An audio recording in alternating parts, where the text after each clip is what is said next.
त्या एक तर पहिली गोष्ट त्या ईव्हीएम होत्या ह्या राखीवच्या ईव्हीएम होत्या, त्याच्यामध्ये कुठलंही मतदान नव्हतं. आपल्या ज्या मतदान झालेल्या ईव्हीएम होत्या त्या ऑलरेडी माझ्या ताब्यात सगळ्या आल्या होत्या. आम्ही ती स्ट्रॉंग रूम सुद्धा सील केले नेमलेले असतात. त्या झोनल ऑफिसरकडे प्रत्येक मतदान केंद्रासाठी राखीव मशीन दिलेली असतात. त्या राखीव मशीन दिलेली होती. तसं एक मतदान केंद्राचे ते झेडो होते, त्यांच्याकडे ती राखीव मशीन होती. ते मशीन जमा करायला इथं आले होते. इतर साहित्य आणि हे सगळं जमा करत असताना त्यांनी मशीन त्या बॅग ह्याच्यात ठेवली होती गाडी.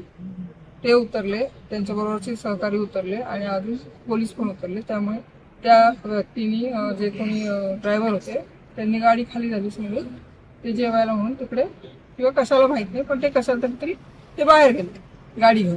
गाडीमध्ये ईव्हीएम तसेच बाहेर गेले. आता असं झालं की तिथे गेल्यानंतर तिथल्या लोकांच्या लक्षात आलं की ईव्हीएम आहेत गाडी, म्हणून त्यांनी त्या काढून बाहेर ठेवलं आणि मग तिथं सगळे लोक गोळा झाले. आता ते आणि आम्ही जेव्हा पुकारत होतो त्या झेडोना की तुमच्या 2 ईव्हीएम तुम्ही जमा नाही केलेल्या, तेव्हा ते झेडो सापडले नाहीत. म्हणून आम्ही फोन केला तर ते म्हणले मी इथं आलो कारण माझी गाडी बाहेर गेली, म्हणून ते गाडी बरोबर तिकडे गेली गाडी शोधायला आणि मग तिथं ते सगळा पुढचा सीन आलो. आता ते तुम्ही ताब्यात घेतलेत आणि पुढे काय कारवाई? नाही, आपण त्या एक तर पहिली गोष्ट त्या ईव्हीएम होत्या ह्या राखीवच्या ईव्हीएम होत्या, त्याच्यामध्ये कुठलंही मतदान नव्हतं. आपल्या ज्या मतदान झालेल्या ईव्हीएम होत्या त्या ऑलरेडी माझ्या ताब्यात सगळ्या आल्या होत्या. आम्ही ती स्ट्रॉंग रूम सुद्धा सील केलेली ऑलरेडी केलेलीच होती. फक्त राखीवचा आम्ही हिशोब लावत होतो तेव्हा ही घटना घडली.